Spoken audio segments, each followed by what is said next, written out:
கர்த்தருடைய பரிசுநாமம் மகிமைப்படுவதாக. நாளிலும் கூட தேவனுடைய வசனத்தை பகிர்ந்து கொள்ள தேவன் கொடுத்த கிருபைக்காய் நன்றி செலுத்துகிறேன். இன்றைக்கு நாம் தியானிக்க வேண்டிய ஒரு வசனம் என்னாகம புஸ்தகத்துல 13ஆம் அதிகாரம். இந்த முதல் வசனத்தை யாராவது வாசிங்க. அதிகாரம். கர்த்தர் மோசேயை நோக்கி, நான் இஸ்ரவேல் புத்திரருக்கு கொடுக்கும் கானான் தேசத்தை சுற்றி பார்ப்பதற்கு நீ மனிதரை அனுப்பு. ஒவ்வொரு பிதாக்களின் கோத்திரத்திலும் ஒவ்வொரு பிரபுவாகிய புருஷனை அனுப்ப வேண்டும் என்றார். போதுங்க, ரொம்ப எளிதா தான் இருக்கும், எல்லாருக்கும் ஈஸியா புரிந்து கொள்ளும்படியான செய்தியா தான் இருக்குன்னு நம்புறேன். எகிப்து தேசத்திலிருந்து ஆண்டவர் தன்னுடைய ஜனங்கள், இஸ்ரவேல் ஜனங்கள், அப்படின்னா யார் இஸ்ரவேல் ஜனங்கள்? புதிதா வந்தவங்க தெரியாட்டி கூட பரவாயில்ல, அப்படி ஒரு கூட்டம் இருந்தாங்க. அவங்க தேவனுடைய பிள்ளைகள், அடிமைப்பட்டு கிடந்தாங்க. அவங்ககிட்ட போய் தேவன் ஒரு வார்த்தையை சொன்னார், உங்களை நான் கானான் தேசத்துக்குள்ள கொண்டு போறேன். அந்த தேசம் எப்படிப்பட்ட தேசம்னு சொன்னா, பாலும் தேனும் ஓடுகிற ஒரு தேசம். அந்த தேசத்துக்கு உங்களை நான் கூட்டிட்டு போறேன், ரெடியா இருக்கீங்களா? உங்களுக்கு சம்மதமான ஆண்டவர் கேட்டார். எல்லாரும் சொன்னாங்க சம்மதம், ஓகே. அவர்களை வழிநடத்தி கொண்டு போகும்போது அற்புதங்கள் அடையாளங்களோடு கூட நடத்தி கொண்டு போனார். இப்ப இந்த வசனம் எதை காட்டுகிறதுன்னு சொன்னா, அடுத்து ஒரு ஸ்டெப் எடுத்து வச்சாங்கன்னா அது எந்த தேசங்க? கானான் தேசம். அந்த பார்டர், அந்த எல்லையில நின்று கொண்டு இருக்கிறாங்க. கானான் தேசத்துல எளிதாய் பிரவேசிக்க முடியும். தேவன் சொன்ன வாக்குத்தத்த பூமி தங்களுடைய ஒரு கால் எட்டும் தூரத்துல இருக்கிறது. அங்க ஆண்டவர் வந்து நிப்பாட்டிட்டாரு. ஸ்டாப் ஸ்டாப் ஸ்டாப், நில்லுங்க நில்லுங்க, ஒரு நிமிஷம் நில்லுங்க. ஏன் ஆண்டவரே, நாங்க போறோம். பொறுங்க. மோசேயை கூப்பிட்டார். அவர் தேவனுடைய தாசன், தேவனுடைய தீர்க்கதரிசி, அந்த ஜனங்களை எல்லாம் வழிநடத்தி கொண்டு போன ஒரு மனிதன். மோசேயை கூப்பிட்டார். மோசே இங்க வா, நான் கொடுக்க போகிற இந்த தேசத்தை இவங்க போய் சுத்தி பார்த்துட்டு வரட்டும். என்ன ஆண்டவரே, எல்லாருமா? இல்ல எல்லாரும் இல்ல, 12 ஜாதிகள் இந்த கூட்டத்துல இருக்கு, 12 கோத்திரங்கள் இருக்கிறது. உன்னை ஜாதின்னு நீங்க நினைக்க வேண்டாம். ஓ, அன்னைக்கே ஜாதி வந்துருச்சா? இல்ல, 12 சகோதரர்கள், அவங்களிலிருந்து வந்த கூட்டம் தான் அவ்வளவு பெரிய இஸ்ரவேல் ஜனங்கள். அந்த 12 கோத்திரத்துல ஒரு தலைவன், நல்ல மனிதன், ஆவிக்குரிய மனிதனை நீ எழுப்பு. மோசே, சரிங்க, எழுப்பி என்ன பண்ணணும்? அந்த 12 பேரை நீ அனுப்பு, உள்ள அவங்க எல்லாம் சுத்தி பார்த்துட்டு வந்து எனக்கு செய்தி சொல்லட்டும், இந்த தேசம் எப்படிப்பட்ட தேசம்னு சொல்லி வந்து சொல்லட்டும். காலெட்டும் தூரத்தில் கானான் தேசம், வாக்குத்தத்த தேசம். ஆண்டவர் உள்ளே அனுமதிக்கவில்லை, அதற்கு மாறாக சுற்றி பார்த்து வர செய்கிறார். ஏங்க இப்படி? எப்படியும் உள்ள போனா அவங்க என்னதான் பண்ண போறாங்க? சுத்தி பார்க்கத்தான் போறாங்க. அதை கண்டிப்பா கொடுப்பேன்னு சொல்லி எங்க வாக்குத்தத்தம் பண்ணிட்டாரு? எகிப்து தேசத்திலே வாக்குத்தத்தம் பண்ணிட்டாரு. அது மாத்திரமல்ல, ஆபிரகாமுக்கே வாக்குத்தத்தம் பண்ணிட்டாரு பல ஆண்டுகளுக்கு முன்பதாகவே. கண்டிப்பா அதை கொடுக்கதான் போறாரு. இப்ப ஏன் போய் சுத்தி பார்க்கணும்? அதற்கு என்ன அவசியம் இருக்கிறது?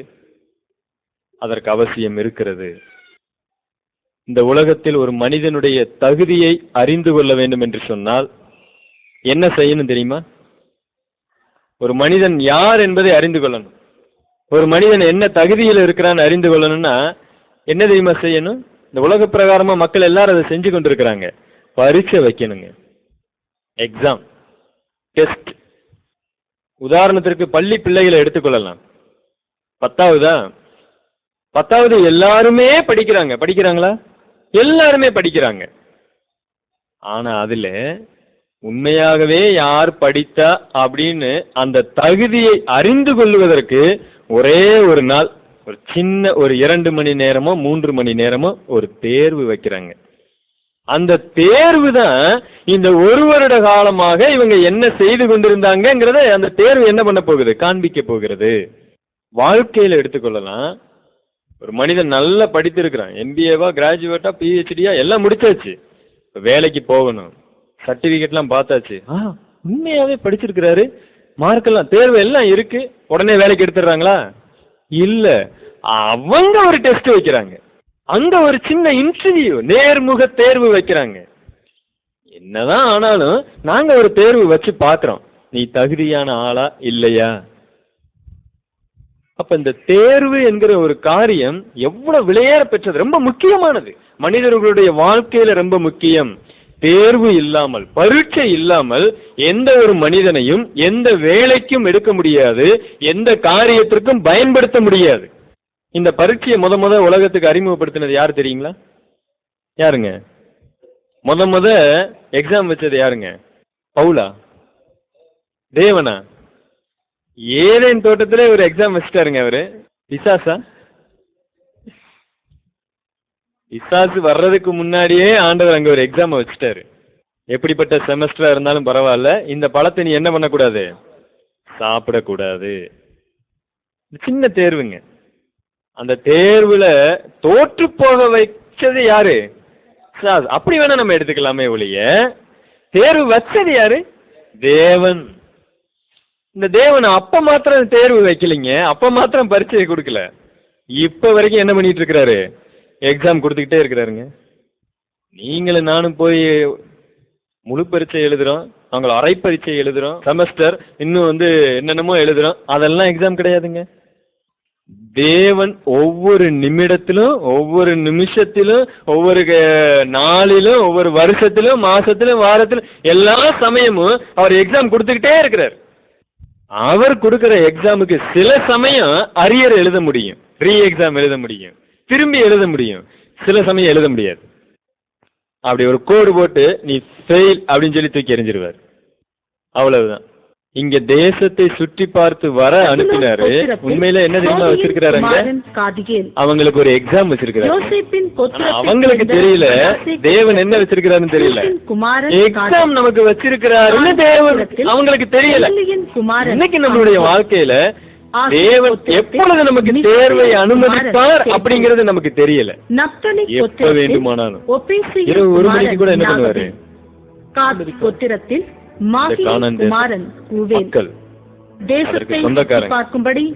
தாங்கள் ஒரு தேர்வுக்காக போய்கொண்டிருக்கிறோம் என்று தெரியாமல் ஆண்டவர் சிம்பிளா சொன்னார், எளிதாக சொன்னார், அவர்களை உள்ளே அனுப்பு, சுத்தி பார்த்து வரட்டும். அவ்வளவுதான் சொன்னார். சுத்தி பார்த்துட்டு வரட்டும். அடுத்த 13ஆம் அதிகாரத்துல 17வது வசனத்தை வாசிங்க. அவர்களை மோசே கானான் தேசத்தை சுற்றி பார்க்கும்படி அனுப்புகையில் அவர்களை நோக்கி, நீங்கள் இப்படி தெற்கே போய் மலையில் ஏறி தேசம் எப்படிப்பட்டதென்றும், அங்கே குடியிருக்கிற ஜனங்கள் பலவான்களோ பலவீனர்களோ, கொஞ்சம் பேரோ அநேகம் பேரோ என்றும், அவர்கள் குடியிருக்கிற தேசம் எப்படிப்பட்டது, அது நல்லதோ கெட்டதோ என்றும், அவர்கள் பட்டணங்கள் எப்படிப்பட்டதென்றும், அவர்கள் கூடாரங்களில் குடியிருக்கிறவர்களோ கோட்டைகளில் குடியிருக்கிறவர்களோ என்றும், நிலம் எப்படிப்பட்டது, அது வளப்பமானதோ இளப்பமானதோ என்றும், அதில் விருட்சங்கள் உண்டோ இல்லையோ என்றும் பாருங்கள். தைரியம் கொண்டிருந்து தேசத்தின் கனிகளிலே சிலவற்றை கொண்டு வாருங்கள் என்றான். போதுங்க. ஆண்டவர் என்ன சொன்னார்னா, போய் சுற்றி பார்த்துட்டு வாங்கன்னு சொன்னாரு. மோசே இன்னும் கூட ஒரு படி மேல ஏறி சொல்றாரு. நிச்சயமா ஆண்டவர் இந்த காரியங்களா சொல்லி இருப்பாருன்னு நான் நம்புறேன். நீங்க போய் சுத்தி பாருங்க, தேசம் எப்படிப்பட்டதுன்னு முதல் பாருங்க. அது வளப்பமான நல்லதா, நல்ல வளமையான தேசமா பாருங்க. அதுல குடியிருக்கிறவங்க எப்படிப்பட்டவங்கன்னு பாருங்க. அவங்களுடைய பட்டணம் எப்படிப்பட்டதுன்னு பாருங்க. அது அரணிப்பான பட்டணமா இல்ல சும்மா குடிசை வீட்டுல குடியிருக்கிறாங்களா, எல்லாத்தையும் பாருங்க, சுத்தி பாருங்க. அது மாத்திரமல்ல, அங்க இருக்கக்கூடிய கனிகளிலே சிலவற்றை என்ன பண்ணுங்க, கொண்டு வாங்க. நாங்கள என்ன பண்ணிக்கிறோம், இங்க பார்த்து நாங்க தெரிஞ்சுக்கிறோம் அது எப்படிப்பட்ட தேசம் பார்த்து தெரிஞ்சுக்கிறோம். இது எல்லாருடைய வாழ்க்கையிலும் நடக்கக்கூடிய சாதாரணமான சம்பவம். ஒரு தேசத்தை பார்க்க போறாங்க, சுற்றி பார்த்துட்டு எப்படி இருக்குன்னு வர்றாங்க. இது தேவன் வைத்த ஒரு பெரிய தேர்வு என்பதை பின்னாடிதான் அவங்க தெரிந்து கொண்டாங்க.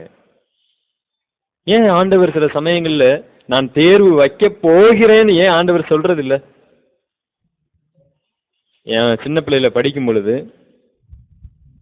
8வது படிக்கும் போது எங்க கணக்கு வாத்தியார், அவர் எக்ஸாம் வைக்க போறேன்னு சொல்லவே மாட்டார். அவர் பேரு போஸ், சந்திரபோஸ் அவர் பேரு. அடிச்சுக்கிட்டே இருப்பாரு எப்பயுமே. அடி வாங்காம ஒரு நாளுமே அவருடைய கிளாஸ்ல உட்காரவே முடியாது. அவருக்கு நல்ல பெரம்பு அன்னைக்கு இருக்கும். அப்படி நடந்ததுமா தலையில அடிச்சுக்கிட்டே தான் வருவார். ஏன் அடிக்கிறாரு, என்ன பண்றாரு எதுவுமே தெரியாது. ஏன்னா ஒரு கேள்வி கேட்டிருப்பாரு, அது என்ன கேள்வினே புரிஞ்சிருக்காது, இங்க அடிக்க ஆரம்பிச்சிருவார். நாங்கள் ஈஸியாக அடி வாங்குறது எங்களுக்கு பழக்கம் ஆயிடுச்சு. ஆனால் அவர் ஒரு முறை வச்சிருந்தாரு, திடீர் தேர்வு அப்படிம்பாரு.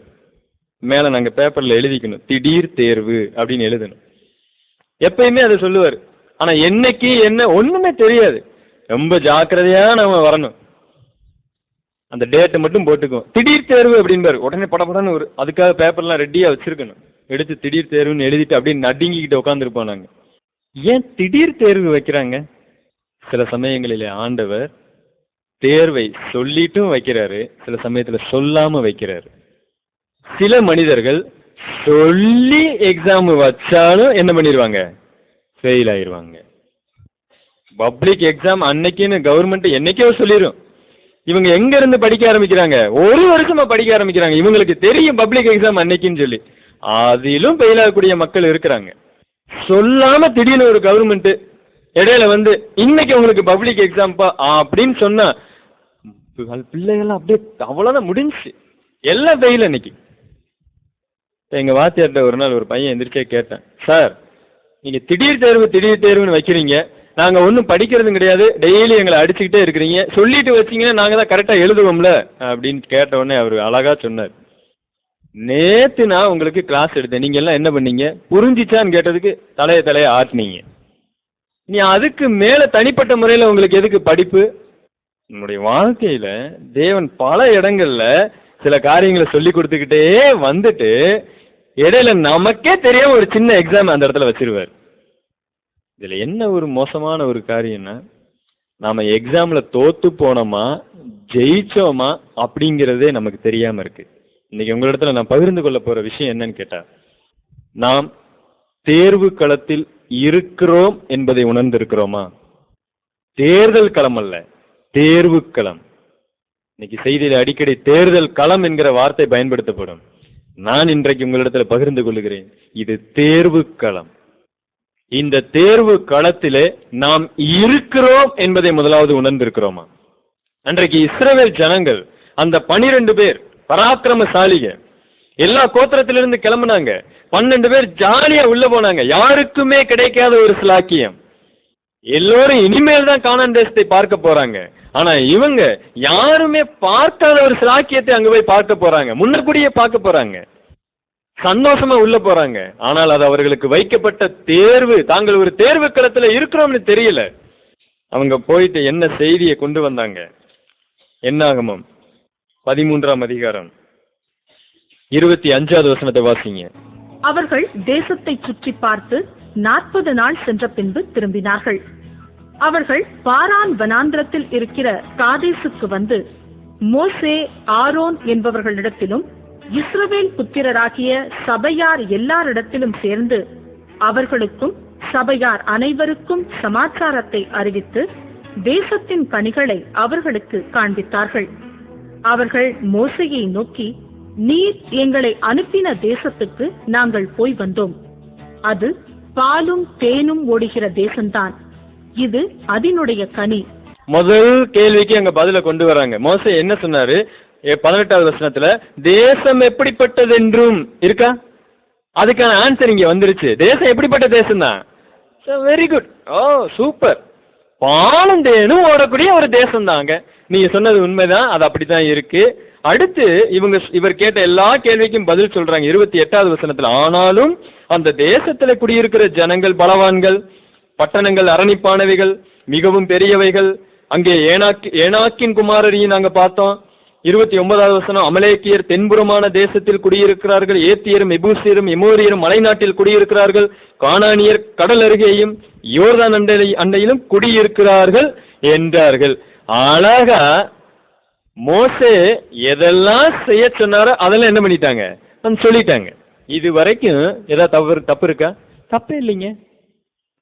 ஆண்டவர் அழகா சொன்ன காரியத்திற்கு பதில் கிடைக்குது. தேர்தல் களத்துல நின்று கொண்டு இருக்கிறாங்க, சுற்றி பார்த்தாங்க, எல்லா விஷயங்களும் கரெக்டா சொல்றாங்க. இத சொல்லி முடித்த உடனே 30வது வசனத்துல, அப்பொழுது காலேப் மோசேக்கு முன்பாக ஜனங்களை அமர்த்தி நாம் உடனே போய் அதை சுதந்திரித்துக் கொள்ளுவோம். நாம் அதை எளிதாய் ஜெயித்துக் கொள்ளலாம் என்றான். இப்ப ஒரு வசனம் எக்ஸ்ட்ரா வருது. ஆண்டவர் என்ன செய்ய சொன்னாரு? சுற்றி பார்க்க சொன்னார். சுற்றி பார்த்துட்டு வந்து விஷயங்கள் எல்லாம் சொல்லியாச்சு. அதோட நிறுத்தி இருந்தாலும் எந்த பிரச்சனையும் இல்லை. இப்ப அதற்கு மேல எக்ஸ்ட்ரா ஒரு வார்த்தை வந்து விழுகுது. நாம் அதை போய் எளிதா என்ன பண்ணிடலாம்? ஜெயித்து கொள்ளலாம்.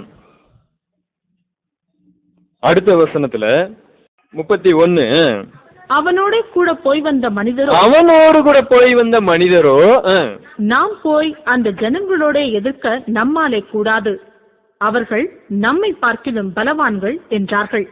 போதும். இப்ப 2 வகையான கருத்துக்கள் அந்த இடத்துல உருவாகுது. எல்லாமே இஸ்ரவேல் ஜனங்கள் தான். ஒரே மாதிரியான வழிநடத்துதலை பெற்றுக்கொண்டவங்க.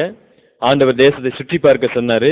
அவங்க தேர்வு களத்துல நின்று கொண்டு இருக்கிறாங்கன்னு அவங்களுக்கு தெரியல. எல்லா பதிலையும் கரெக்டா வந்து சொன்னாங்க. எந்த பொய்யும் அவங்க சொல்லல, எந்த மாற்று கருத்தையும் அவங்க சொல்லல. என்ன அங்க இருக்கோ அதை வந்து சொன்னாங்க.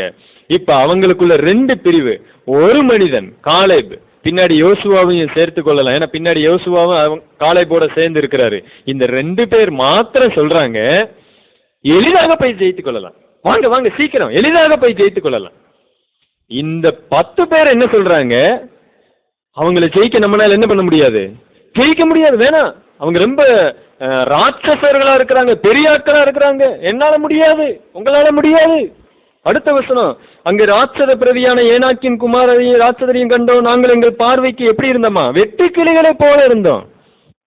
இப்படி ஒரு ராட்சச முன்னாடி போய் நின்னா எப்படி இருக்கும்? தேர்வு களத்தில் நின்று கொண்டு இருக்கிறாங்க. அவர்கள் எதை சுற்றி பார்க்க அனுமதித்தார் தேவன்? எங்க மார்க் போட சொன்னார் தெரியுங்களா? தேசம் எப்படி இருக்கு, எப்படிப்பட்டது அப்படின்னு சொல்லி இவங்க தேர்வு எழுதி கொண்டிருக்கிறாங்க. அதற்கு இவங்களே ஒரு மார்க் போட்டு கொண்டிருக்கிறாங்க. ஆனால் மறைமுகமாக இங்க என்ன தெரியுமா நடக்குது? ஒரு காரியத்தை நாம் தெரிந்து கொள்ள வேண்டும். தங்களுடைய தேவன் யார் என்று மார்க் போட்டுக்கிட்டு இருந்தாங்க. தங்களுடைய தேவன் எப்படிப்பட்டவர் என்று தேர்வு எழுதிட்டு இருந்தாங்க. ஆண்டவர் எங்களை பார்த்துட்டு வர சொல்லிட்டாரு. ஐயோ, இவர்கள் ராட்சசர்கள், எங்களோடு இருக்கிற தேவன் எப்படிப்பட்டவரா? வெட்டுக்கிளி மாதிரி இருக்கிறாரு.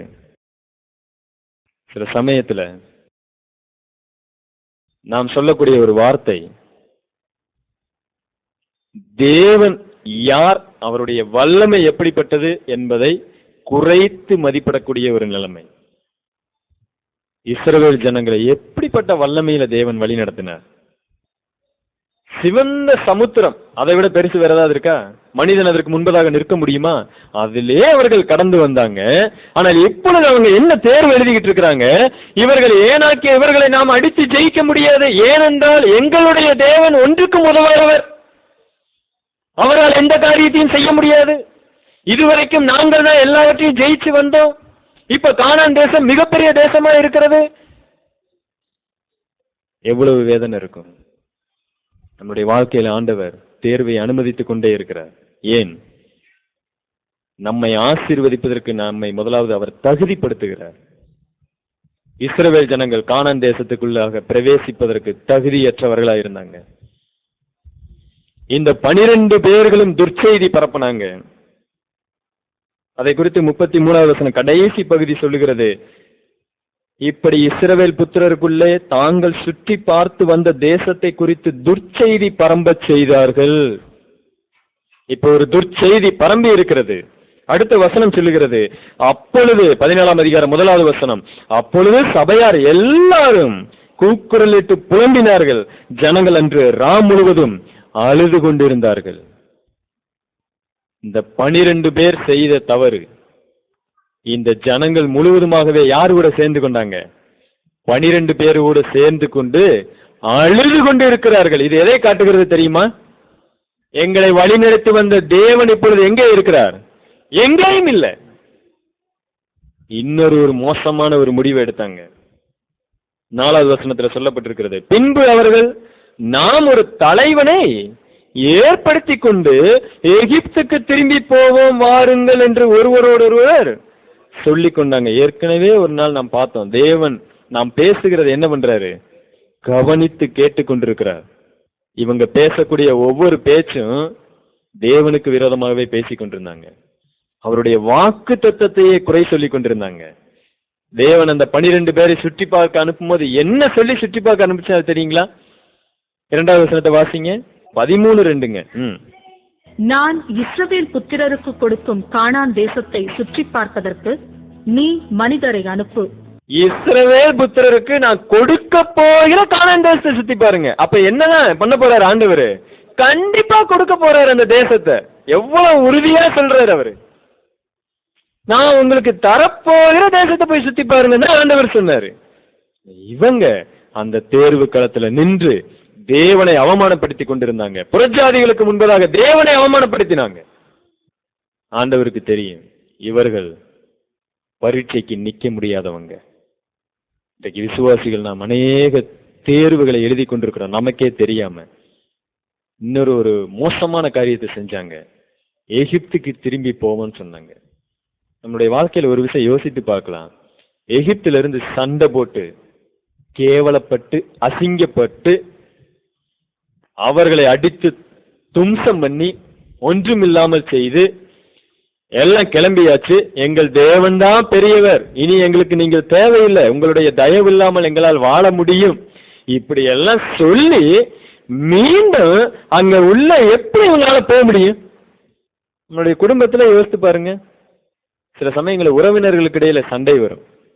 அப்ப பயங்கரமான வாக்குவாதங்கள் பெருகும். அப்ப ஒரு வார்த்தை சொல்லிட்டு வந்துருவோம், இனி செத்தாலும் நான் அவ்வளவுதான், உங்க வீட்டு பக்கம் வரமாட்டேன்.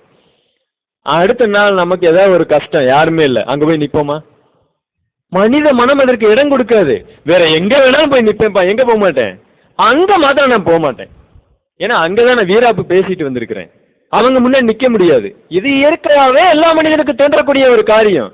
அப்படிப்பட்ட வைராக்கியம் கூட யாருக்கு வரல? இஸ்ரவேல் ஜனங்களுக்கு வரல. திரும்பவும் நாங்க அந்த எகிப்து தேசத்துக்கே போறோம். ஆண்டவர் எதை வேண்டுமானாலும் பொறுத்து கொள்ளுவார். இந்த ஒரு காரியத்தை அவரால் பொறுத்து கொள்ளவே முடியல. நீங்க நினைக்கலாம், ஒரே ஒரு தவறு ஆண்டவர் பண்ணிட்டாரு, சுத்தி பார்க்க விடாம இருந்திருந்தா இந்நேரம் ஒரு பிரச்சனை வந்திருக்காது, எல்லாம் என்ன பண்ணியிருக்கலாம், உள்ள போயிருக்கலாமே. அப்படி அல்ல. நம்மளுடைய இருதயத்தை நமக்கு தெரிய பண்ணி கொண்டிருக்கிறவர் தான் நம்முடைய தேவன். நாம் யார் என்பதை நமக்கு தெரிய பண்ணி கொண்டிருக்கிறார். அப்பொழுதுதான் உங்களுக்குள்ள தேவன் இருக்கிறார் என்பதையே நீங்கள் அறிந்து கொள்ள முடியும். 2 கொரிந்தியர் 13ஆம் அதிகாரம் 5வது வசனம். நீங்கள் விசுவாசம் உள்ளவர்களோவென்று உங்களை நீங்களே சோதித்து அறியுங்கள். பாத்தீங்களா? நீங்கள் விசுவாசம் உள்ளவர்களா என்று உங்களை நீங்களே என்ன பண்ணுங்க? சோதித்தறிங்க. உங்களை நீங்களே பரீட்சித்து பாருங்கள். உங்களை நீங்களே பரீட்சித்து பாருங்க. உங்களுக்கு நீங்களே என்ன பண்ணுங்க? டெஸ்ட் வச்சுக்கோங்க, பரீட்சை வைங்க. இயேசு கிறிஸ்து உங்களுக்குள் இருக்கிறாரா என்று உங்களை நீங்களே அறியீர்களா? உங்களுக்குள்ள இயேசு கிறிஸ்து இருக்கிறாரான்னு உங்களுக்கே தெரியலையா? நீங்கள் பரீட்சைக்கு நில்லாதவர்களாய் இருந்தால் அறியீர்கள். பரீட்சைக்கு உங்களால நிக்க முடியலையா? அப்பதான் உங்களால் என்ன பண்ண முடியாது? தெரிந்து கொள்ள முடியாது. நிறைய விசுவாசிகள் என்கிட்ட இந்த கேள்வியை கேட்டிருக்கிறாங்க. பிரதர், நான் ரட்சிக்கப்பட்டிருக்கேன்னு எனக்கு கொஞ்சம் டவுட்டா இருக்குங்க, நான் உண்மையிலே ஆண்டவரை ஏற்றுக்கொண்டேன்னா எனக்கு எப்படி இருக்கு? சந்தேகமாவே இருக்குங்க. இங்க அப்போஸ்தலனாகிய பவுல் அதற்கான பதில தான் கொடுக்கிறாரு. எப்பொழுது அந்த சந்தேகம் வரும்னு கேட்டா, நீங்க ஒவ்வொரு முறையும் பாவத்துல விழுந்து கொண்டே இருக்கீங்க பாத்தீங்களா, அப்பொழுதுதான் அந்த சந்தேகம் வரும் உங்களுக்கு. நான் உண்மையில கிறிஸ்தவன் தானா? ஏன் பயங்கரமான பாவம் செஞ்சுட்டேன் பிரதர், அதனாலதான் கேட்கிறேன். டெய்லி பாவம் செஞ்சுக்கிட்டே இருக்கேன் பிரதர், அதனாலதான் நான் கேட்கிறேன், நான் உண்மையிலே கிறிஸ்தவன் தானா? என்னுடைய இருதயத்தை எண்ணம் பூரா பாவம் இருந்துகிட்டே இருக்கு பிரதர், அதை என்னால விடவே முடியலைங்க, நான் கிறிஸ்தவன் தானா? அப்போஸ்தலன் பவுல் தெளிவா பதில் சொல்றாரு.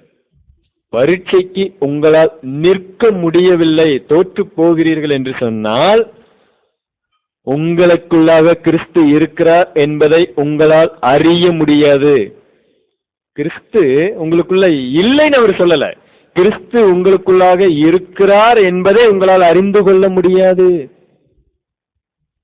அழகான வசனம்.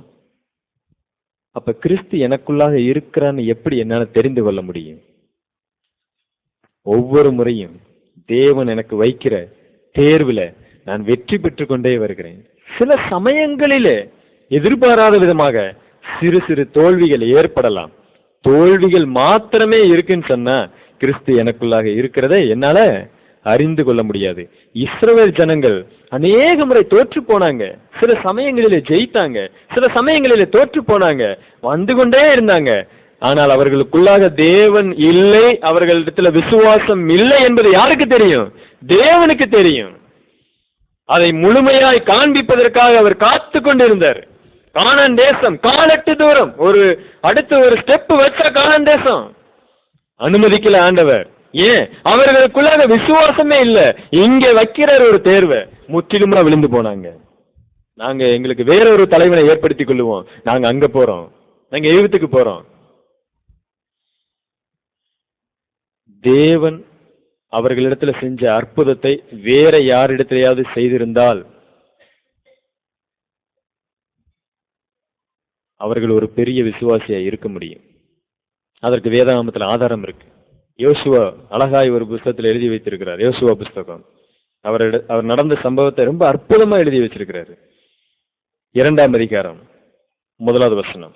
நூனின் குமாரனாகிய யோசுவா சித்தீமில் இருந்து வேவுகாரராகிய 2 மனுஷரை ரகசியமாய் வேவு பார்க்கும்படி அனுப்பி. இது எப்ப நடந்துச்சுன்னு கேட்டா, கானான் தேசத்திற்குள்ளாக உள்ள போய் கொண்டிருக்கிறாங்க. இங்கேயும் யார அனுப்புறாங்க? 2 பேரை வேவு பார்க்க அனுப்புறாங்க. அங்க எத்தனை பேர் அனுப்புனாங்க? 12 பேரை வேவு பார்க்க அனுப்புனாங்க. இப்ப 2 பேரை வேவு பார்க்க அனுப்புறாங்க.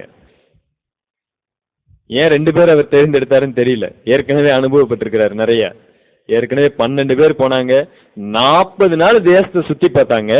40 நாள் கழித்து வந்து 40 வருஷம் வனாந்திரத்துல சுத்தும்படியே ஒரு காரியத்தை பண்ணிட்டு போயிட்டாங்க. ஆண்டவர் உள்ள அவங்களை அனுமதிக்கல. 40 வருஷம் சுத்திக்கிட்டே இருந்தாங்க. எல்லாரும் இறந்து போனதுக்கு அப்புறம் அவங்களுடைய பிள்ளைகள் தான் இப்ப கானான் தேசத்துக்குள்ள வந்திருக்கிறாங்க. யோசுவா சிந்திச்சாரு, வேணா நம்ம 2 பேரையாவது அனுப்பலாம். ஏன்னா ஒருவேளை தவறு பண்ணா எத்தனை வருஷம்? 2 வருஷமா? இந்த 2 பேரை வைத்துக் கொண்டு ஒருவேளை ஆண்டவர் 2 வருஷம் கொடுக்கலாம். ஒரே நாள் தான் சுத்தி பார்த்துட்டு வந்தாங்க, ஒரு 3 நாளா என்னமோ தான். இந்த 2 பேர் போனாங்க. ஒரு ராகாப் என்கிற ஒரு ஸ்திரீனுடைய வீட்டுல தங்குனாங்க. தங்கும் போது நடந்த சம்பவம் ரொம்ப அருமையான சம்பவம். 5வது வசனத்தை வாசிங்க. வாசலை அடைக்கும் நேரத்தில் இருட்டு வேளையிலே அந்த மனுஷர் புறப்பட்டு போய்விட்டார்கள். அவர்கள் எங்கே போனார்களோ எனக்கு தெரியாது. அவர்களை சீக்கிரமாய் போய் தேடுங்கள், நீங்கள் அவர்களை பிடித்துக் கொள்ளலாம் என்றாள். அதாவது என்ன நடந்துச்சு தெரியுங்களா? இவங்க வேவு பார்க்கறவங்க அந்த ஸ்திரீனுடைய வீட்டுல போய் தங்கின உடனே இங்க தேசத்து ராஜாக்களுக்கு தெரிஞ்சிருச்சு செய்தி. யாரோ 2 பேர் நம்ம தேசத்தை வேவு பார்க்க வந்திருக்கிறாங்க, யாருன்னு போய் பாரு, அந்த ஸ்திரீயின் வீட்டுக்கு போ சொல்லு போ. அவ்வளவு ஜாக்கிரதையா இருக்கிறாங்க அவங்க. வந்து பார்த்தா இந்த ராகாப் என்ன சொல்லுறான்னு பார்த்தா, இல்ல இவங்க கிளம்பி போயிட்டாங்க, அதனால சீக்கிரம் நீங்க போய் தேடுங்க, அவங்க எங்கேயாவது போயிட போறாங்க இப்படி சொல்லி ஏமாத்தி அனுப்பிச்சாச்சு. அதே மாதிரி இவங்க தேடிட்டு ஓடிட்டாங்க. அப்புறம் ராத்திரி நேரத்துல இந்த ராகாப் என்ன சொல்றா வாசிங்க. அவள் அவர்களை வீட்டின் மேல் ஏற பண்ணி வீட்டின் மேல் பரப்பப்பட்ட சணல் தட்டைகளுக்குள்ளே மறைத்து வைத்திருந்தாள். அந்த மனுஷர் யோர்தானுக்கு போகிற வழியில் துரைகள் மட்டும் அவர்களை தேடப் போனார்கள். அவர்களை தேடுகிறவர்கள் புறப்பட்ட உடனே வாசல் அடைக்கப்பட்டது. அந்த மனுஷர் படுத்துக் கொள்ளும் முன்னே அவள் வீட்டின் மேல் அவர்களிடத்திற்கு ஏறி போய், கர்த்தர் உங்களுக்கு தேசத்தை ஒப்புக் கொடுத்தார் என்றும் உங்களை பற்றி எங்களுக்கு திகில் பிடித்திருக்கிறதென்றும் உங்களை குறித்து தேசத்து குடிகள் எல்லாரும் சோர்ந்து போனார்கள் என்றும் அறிவேன். நீங்கள் எகிப்திலிருந்து புறப்பட்ட போது கர்த்தர் உங்களுக்கு முன்பாக சிவந்த சமுத்திரத்தின் தண்ணீரை வற்றிப்போக பண்ணினதையும், நீங்கள் யோர்தானுக்கு அப்புறத்தில் சங்காரம் பண்ணின எமோரியரின் 2 ராஜாக்களாகிய சீகோனுக்கும் ஓகுக்கும் செய்ததையும் கேள்விப்பட்டோம். கேள்விப்பட்ட போது எங்கள் இருதயம் கரைந்து போயிற்று. சும்மா சாதாரணமா சொல்லல, தேவன் உங்களிடத்துல இருக்கிறார் அப்படின்னு சொல்லிட்டு போல, என்ன செய்தார் என்பதை ஆதாரத்தோடு கூட என்ன பண்ணாங்க சொல்லுச்சு அந்த அம்மா ராகாப், உங்களை பற்றின திகில் எங்களை ரொம்ப பிடிச்சிருக்கு. நிச்சயமா உங்களுடைய தேவன் இந்த தேசத்தை உங்களுக்கு ஒப்பு கொடுப்பார் அப்படிங்கிறத நாங்க தெரிந்து கொண்டோம். எப்படி தெரிந்து கொண்டோம்? செங்கடலை நீங்க பிளந்துட்டு வந்தீங்க பாத்தீங்களா, அந்த ஒரு விஷயத்துல எங்களுடைய இருதயம் எல்லாம் கரைந்து போயிற்று ஐயா, முடிஞ்சு போயிட்டோம் நாங்க, அவ்வளவுதான். இப்படிப்பட்ட அற்புதத்தையும் அடையாளத்தையும் இந்த உலகத்துல யாரும் பார்த்ததே இல்லை, எந்த தேவர்களும் நடப்பித்ததல்ல. அந்த செங்கடல், அந்த ஒரு விஷயம் போதும், அந்த ஒரு அற்புதம் போதும். உங்களிடத்துல தேவன் இருக்கிறார், எங்களுடைய தேசத்தை உங்களுக்கு ஒப்பு கொடுப்பாருன்னு எனக்கு தெரியும். ஆண்டவர் ராகாப்புடைய வாழ்க்கையில ஏதாவது அற்புதம் செஞ்சாரா? ஒன்னும் செய்யல. ராகாப்புடைய வாழ்க்கையில தனிப்பட்ட முறையில எந்த அற்புதமும் செய்யல, எந்த காரியமும் செய்யல. ஆனால் அடுத்தவர்களுடைய வாழ்க்கையில நடந்த அற்புதத்தை இவள் நிதானித்து பார்க்கிறதை பார்க்கிறோம். இங்க இஸ்ரவேல் ஜனங்கள் கண்ணார கண்டாங்க. எவ்வளவு வேதனையான விஷயம். அவங்க தான் செங்கடல் நடுவாகவே நடந்து வந்தாங்க. இவ கேள்விப்பட்டிருக்கிறார் ராகாப். இவங்க எப்படிப்பட்டவங்க? நடந்தே வந்தாங்க, கண்ணார பார்த்தாங்க. ரெண்டு பக்கமும் தண்ணி மதில் சுவரை போல நின்று கொண்டிருக்கிறது. இந்த அற்புத அடையாளங்களை எங்க பார்க்க முடியும்? கண்ணார பார்த்தாங்க. அவங்களுடைய வாழ்க்கையில தேவனை நிதானித்து பார்க்கல. ஒரு சின்ன தேர்வு வச்சாரு, அங்க போய் சுத்தி பார்த்தாங்க. அவர்களை பெரியவர்களாய் பார்த்தாங்க. தங்களையும் தங்களுடைய தேவனையும் வெட்டுக்கிளிகளை போல பாவித்தாங்க. எவ்வளவு வேதனையான விஷயம். இன்றைக்கு தேவன் தேர்வு வைக்கிறார் என்று சொன்னால் நம்மளுடைய இருதயத்தை நமக்கு காமிச்சு கொடுக்கிறார். அப்போஸ்தலனாகிய பவுல் ஒரு இடத்துல சொன்னார், அந்த இடத்துல வசனத்தில எடுத்து வாசிக்க வேண்டாம். பிலிப்பியருக்கு எழுதின நிருபத்தில் சொல்லப்பட்டிருக்கிறது, ஓ பிலிப்பிய விசுவாசிகளே, நான் என்ன சிறைச்சாலையில போட்டுட்டாங்கன்னு நீங்க கவலைப்படாதீங்க. அதன் மூலமா என்னுடைய சொந்த வாழ்க்கைக்கு ஒரு நன்மை கிடைச்சிருக்கு. இவங்கெல்லாம் என்னடா சிறைச்சாலையில போட்டது, இவர் சொந்த வாழ்க்கைக்கு நன்மை கிடைச்சதா? சபைக்கு நன்மை கிடைச்சதுன்னு சொன்னா நம்ம சொல்லலாம், வேற எங்கேயாவது நன்மை கிடைச்சு ஓகே. சொந்த வாழ்க்கைக்கு நன்மை கிடைச்சதா? என்ன நன்மை கிடைச்சது? இல்ல, அவங்க என்னை சிறைச்சாலையில போட்டாலும் கூட, என்னை கொல்லுவதற்கு பயமுறுத்தும் போதும் கூட என்னால தேவனை மறுதளிக்கவே முடியல. தேவன் இல்லைன்னு என்னை சொல்லும் போது கூட நான் அப்படி சொல்லவே இல்லை. என்னுடைய சாவினாலாகிலும் ஜீவனாலாகிலும் தேவன் மகிமைப்படக்கூடிய ஒரு காரியம் எனக்குள்ளாக இருக்கிறது என்பதை நான் அறிந்து கொண்டேன். அதுக்கு எது உதவியா இருந்துச்சு? இந்த சிறைச்சாலை உதவியா இருந்துச்சு. ஒரு தேர்வு களம். சில சமயங்களிலே நாம் ஒரு தேர்வு களத்திற்குள்ளாக போகும் பொழுது கம்பீரமாய் வெளியே வர முடியும். ஏன் தெரியுமா? அந்த தேர்வுல ஜெயிக்கும் பொழுது ஒரு திருப்தி. எனக்குள்ள யார் இருக்கிறாங்கன்னு அறிந்து கொண்டேன், கிறிஸ்து இருக்கிறாருன்னு அறிந்து கொண்டேன். இனி எனக்கு எந்த டவுட்டும் வராது ஐயா, எந்த சந்தேகம் வராது. நான் யார்ட்டையும் போய் கேட்க மாட்டேன், எனக்கு கிறிஸ்து இருக்கிறாரு, எனக்கு டவுட்டா இருக்குங்க, சந்தேகம் இருக்குங்க, நான் கேட்க மாட்டேன். ஏன்? தனிப்பட்ட முறையில நான் தேர்வுல வெற்றி பெற்றாச்சு. என்னை நானே கூட பரீட்சித்து பார்த்தேன், நான் வெற்றி பெற்றாச்சு. அப்போஸ்தலனாகிய பவுல் தான் சொல்றாரு அந்த இடத்துல, நீங்கள் பரீட்சைக்கு நிற்கக்கூடியவங்களா? உங்களை நீங்களே சோதித்து பாருங்க. கிறிஸ்து உங்களுக்குள்ளாக இருக்கிறாரா? சோதித்து பாருங்க. நீங்கள் விசுவாசத்துல நிலைத்து நிற்கிறீர்களா? சோதித்து பாருங்க. சோதனை, சோதனை, டெஸ்ட். இன்றைக்கு நாம நம்மளுடைய உடம்புல ஏதாவது வியாதி இருக்கா இல்லையா நமக்கே தெரியாது. ஆனாலும் ஒரு வயது, குறிப்பிட்ட வயது வந்தவுடனே அங்க மருத்துவமனைக்கு போய் நாம சொல்லுவோம், ஃபுல் செக்அப் பிரதர், நான் பண்ணேன் நேத்து, எதுவும் இல்லைன்னு சொல்லிட்டாங்க. ஆனாலும் டாக்டர் சொன்னாங்க எதனுக்கு அடுத்த வருஷமும் வந்து என்ன பண்ணிருங்க, ஃபுல் செக்அப் பண்ணிருங்க. ஏன்? ஏதாவது வந்துடக்கூடாது. இங்க நம்மளுடைய கிறிஸ்தவ வாழ்க்கையே ஒரு தேர்வு களம். அது போர்க்களம் மாத்திரமல்ல, அது ஒரு தேர்வு களம்.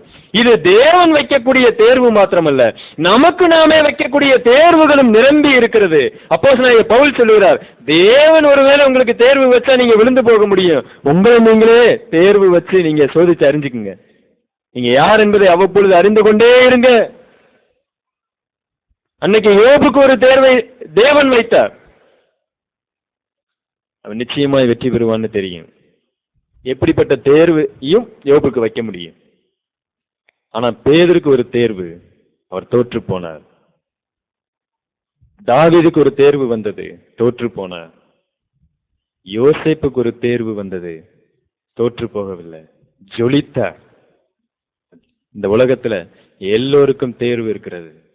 உங்களுக்கு அந்த தேர்வு எப்ப எழுதுனீங்க? நேத்து? முந்தா நேத்து? தெரியலையா? சில சமயங்களில் நம்மளுடைய குறைபாடு என்ன தெரியுங்களா? நாம எப்ப தேர்வு எழுதினோம், என்ன பண்ணினோங்கிறத நமக்கு தெரியல. நாம தோற்று போயிருக்கிறோம்னு தெரிந்தால் கூட மனம் திரும்புவதற்கு ஒரு வாய்ப்பு இருக்கிறது. தேர்வு எழுதினோமா என்றே தெரியவில்லை என்று சொன்னால் அது எவ்வளவு பயங்கர மோசமான ஒரு விஷயம். பயங்கரமான ஒரு விஷயம். 10 பேர் நிக்கிறாங்க, இங்க 2 பேர். மெஜாரிட்டியான குரூப், இங்க மைனாரிட்டியான ஒரு குரூப். மெஜாரிட்டி சொல்றாங்க போக முடியாதுன்னு சொல்றாங்க, மைனாரிட்டி சொல்றாங்க எளிதாக ஜெயித்துக் கொள்ளலாம். இது எங்க இருந்து வந்தது? அவர்கள் தங்களுடைய வாழ்க்கையில தேவன் காண்பித்த எல்லா அற்புதங்கள், அடையாளங்கள் எல்லாம் நிதானித்து பார்த்தாங்க. 169வது நூற்றாண்டில வாழ்ந்த போலிகார்ப், அடிக்கடி இதை நான் சொல்லி இருக்கிறேன்னு நினைக்கிறேன். போலிகார்ப் இவர் யோவான் இடத்துல சீஷனா இருந்தவர், அந்த சபையில தேவனை ஆராதித்துக் கொண்டிருந்தவர். இந்த யோவான் வெளிப்படுத்தின விசேஷம் 1 யோவான் 2 யோவான் இதையெல்லாம் எழுதினார் அல்லவா, அந்த யோவான் இடத்துல இவர் சீஷரா இருந்தவர்.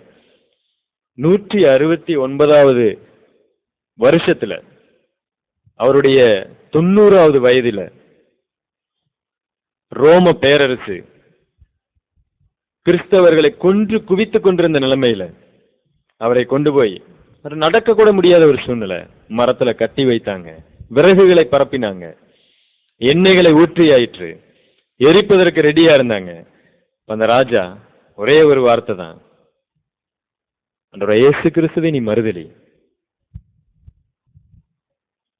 இயேசு கிறிஸ்துவை மறுதலி, உனக்கு நான் விடுதலை கொடுக்கிறேன்.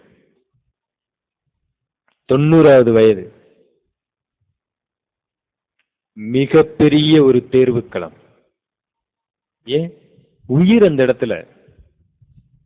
இன்னைக்கு தேவன் நமக்கு அப்படிப்பட்ட தேர்வெல்லாம் வைக்கல. உயிரா கிறிஸ்துவா அப்படின்னு ஒரு தேர்வுக்களம் நமக்கு இருந்துச்சுன்னு சொன்னா எத்தனை பேர் இந்த இடத்துல அதுல பாஸ் பண்ண போறாங்க? எனக்கு தெரியும், நோ ஒன் கேன். என்னால முடியுமா? நான் யோசிக்கிறேன். 90வது வயது, இயேசு கிறிஸ்துவை மறுதலி. அவர் சொன்ன ஒரே ஒரு வார்த்தை இன்றைக்கும் சரித்திரத்தில் இடம்பெற்றிருக்கிறது. என்னுடைய தேவன் 90 வயது வரைக்கும் எனக்கு நன்மை செய்கிறவராகவே இருந்தார். அவர் ஒருபோதும் என்னை மறுதலிக்கவே இல்லை. பின் எப்படி இந்த வயதுல இந்த நிமிஷத்துல என்னால எப்படி அவரை மறுதலிக்க முடியும்? என் தேவனுக்காக உயிரை வேண்டுமானாலும் விட முடியும் என்று சொல்லிக் கொண்டிருக்கும் பொழுதே தீ பற்ற வைக்கப்பட்டது, அவர் உயிரோடு எரித்து கொல்லப்பட்டார். இந்த உலகத்துல வேண்டுமானாலும் அவர் எடுத்துக் கொள்ளப்பட்டிருக்கலாம். ஆனா தேவன் வச்ச தேர்வுல என்ன பண்ணிட்டாரு? பாஸ் அப்படின்னு சொன்ன சாதாரண பாஸ் அல்ல, டிஸ்டிங்ஷன். Pass with distinction.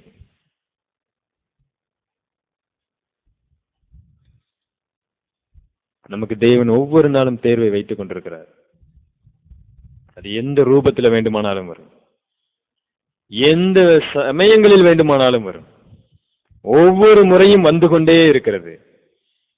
ஒரு முறை நான் தேர்வில் வெற்றி பெற்றால் மாத்திரம்தான் நான் அடுத்த படிக்கு என்னால் செல்ல முடியும். அப்படி இல்லைன்னு சொன்னா அதே படியில தான் இருப்பேன். இந்த தேர்வு எனக்கு ரொம்ப உதவியா இருக்கு. எந்தெந்த விஷயங்கள்ல உதவியா இருக்கு?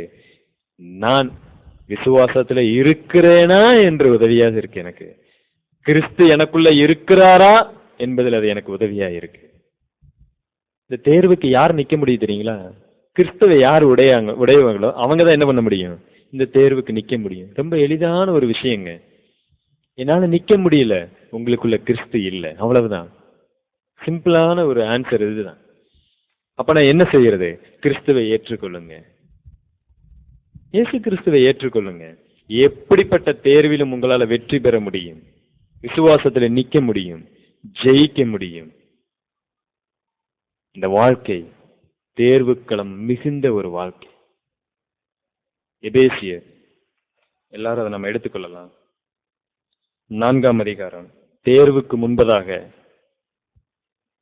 ஒரு மாணவனானாலும் சரி, யாரானாலும் சரி, தேவன் கற்றுக்கொள்ளுவதற்கு சமயத்தை கொடுக்கிறார். கற்றுக்கொண்டவர்களுக்கு மாத்திரம்தான் என்னது? தேர்வு. இங்கே நாம் இப்படியாய் வாசிக்கிறோம் 20வது வசனத்துல, நீங்களோ இவ்விதமாய் கிறிஸ்துவை கற்றுக்கொள்ளவில்லை. இந்த உலகத்துல விசுவாசியா நான் வாழும் பொழுது யாரை நான் கற்றுக்கொண்டு வருகிறேன்? கிறிஸ்துவை நான் கற்றுக்கொண்டு வருகிறேன். ஒவ்வொரு நாளும், ஒவ்வொரு வேளையும், ஒவ்வொரு வாரமும் நான் கிறிஸ்துவை கற்றுக்கொண்டே வருகிறேன். இந்த கற்றுக்கொண்ட இந்த படிப்பிலே மாத்திரம்தான் எனக்கு தேர்வு. கற்றுக்கொள்ளாமல் எந்த தேர்வையும் தேவன் நமக்கு நடத்துகிறவர் அல்ல. ஒரு சின்ன விஷயத்தை கற்றுக் கொடுப்பார், அடுத்து தேர்வு. இன்னைக்கு நீங்க முடிவெடுப்பீங்க, நான் பொறாமைப்பட மாட்டேன். ஆண்டவர் தேவனுடைய வசனத்தில் என்னோட பேசி இருக்கிறார். இயேசு கிறிஸ்து பொறாமைப்படவில்லை, அதை நான் கற்றுக்கொண்டேன் என்று சொல்லி திரும்பும் பொழுது உங்களுக்கு ஒரு தேர்வு இருக்கிறது. கற்றுக்கொள்ளாமல் ஆண்டவர் தேர்வு வைக்க மாட்டார், உங்களுக்கு கற்றுக் கொடுக்கிறாரு, அதுலதான் தேர்வு வைக்கிறாரு. இஸ்ரவேல் ஜனங்களுக்கு அவர் கற்றுக் கொடுத்தார். கற்றுக்கொள்ளாமல் அந்த தேர்வை, கற்றுக் கொடுக்காம அந்த தேர்வை வைக்கல. பல நாட்கள் அவர்களோடு இடைப்பட்டார். தான் யார் என்பதை நிரூபித்து காண்பித்தார். நான் யாரு இப்பயாவது புரிஞ்சுக்கிட்டீங்களா? எத்தனையோ தேசத்தை அடித்து நொறுக்கி வந்தார்கள். தேவனுடைய கிருபையினால அந்த காரியத்தெல்லாம் செஞ்சுட்டு வந்தாங்க. கற்றுக்கொண்டே வந்தாங்க, கற்றுக்கொண்டே வந்தாங்க. அதற்கு தேர்வு என்று வரும் பொழுது ஃபெயில், விழுந்து போனாங்க. இன்னைக்கு நீங்களும் நானும் கற்றுக்கொண்டு வருகிறோம். இயேசு கிறிஸ்துவை எப்படி கற்றுக்கொண்டீங்க? அதற்கான தேர்வு இப்பொழுதே உங்களுக்கு இருக்கிறது. இந்த பேசிக் கொண்டிருக்கும் பொழுதே உங்களுக்கு தேர்வு நடந்து கொண்டிருக்கிறது. உங்களுடைய இருதயத்தில் ஆண்டவர் தேர்வை வைத்துக் கொண்டிருக்கிறார். நீங்க வெளியே போகும்பொழுது உங்களுக்கு தேர்வு இருக்கு. அதுல நீங்கள் தேர்ச்சி பெற பெற கிறிஸ்துவை இன்னும் அதிகமாய் உங்களுக்கு கற்றுக் கொடுக்கிறார். தேர்ச்சி பெற கிறிஸ்துவை கற்றுக் கொடுக்கிறார். இந்த படி உயர்ந்து கொண்டே போகிறது. எவ்வளவு சந்தோஷம் எனக்கு! இதுதான் கிறிஸ்தவ வாழ்க்கை. இதை நான் உணர்ந்திருக்கிறேனா? பரீட்சைக்கு நாம் நிற்கக்கூடியவர்களா? நம்மை நாமே யோசித்து பார்க்கலாம். இன்றிலிருந்து நம்ம ஒரு முடிவுக்கு வரலாம். என்னுடைய வாழ்க்கையில் நடக்கிற எல்லா சம்பவங்களிலும் தேர்வு நிரம்பி இருக்கிறது. அதை நான் உணர்ந்து கொள்ள எனக்கு பலனை கொடுங்க ஆண்டவரே. அதில் நான் தேர்ச்சி பெற பலனை கொடுங்க. நான் குறைவுள்ளவன், கற்றுக் கொடுங்க. தேர்ச்சி பெற பலனை கொடுங்க. இது தேர்வு என்பதை உணர்ந்து கொள்ளும்படியான ஒரு போக்கை கொடுங்க. ஆண்டவர் சாதாரணமா சொன்னார், சுற்றி பார்த்துட்டு வாங்கன்னு சொல்லி.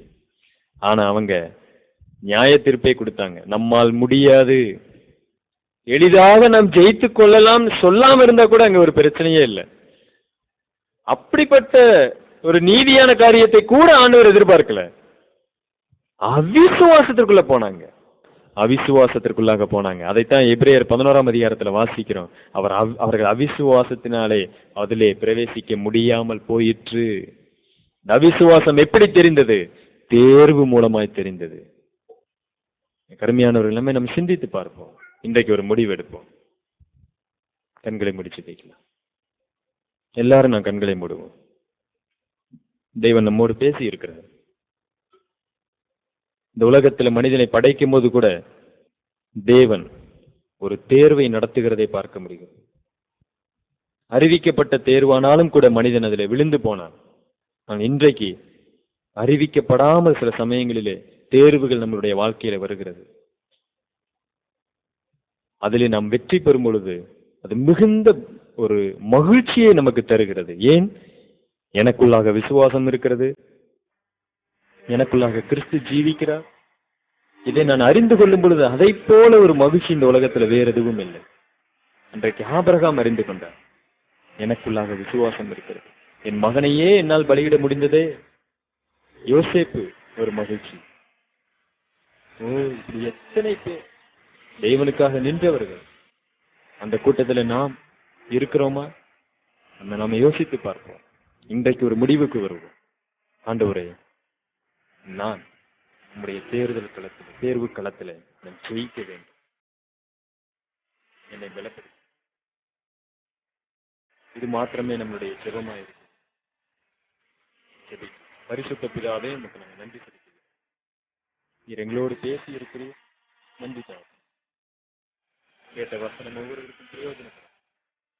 இதை நாங்கள் உணர்ந்தவர்களா வாழ்க்கையில ஜாக்கிரதை உள்ளவர்கள், பரிசுக்கு நிற்கக்கூடிய இங்கே நாங்களை நிதானிக்க அறிகிறோம். இங்கே நாங்களை சோதிக்க அறிய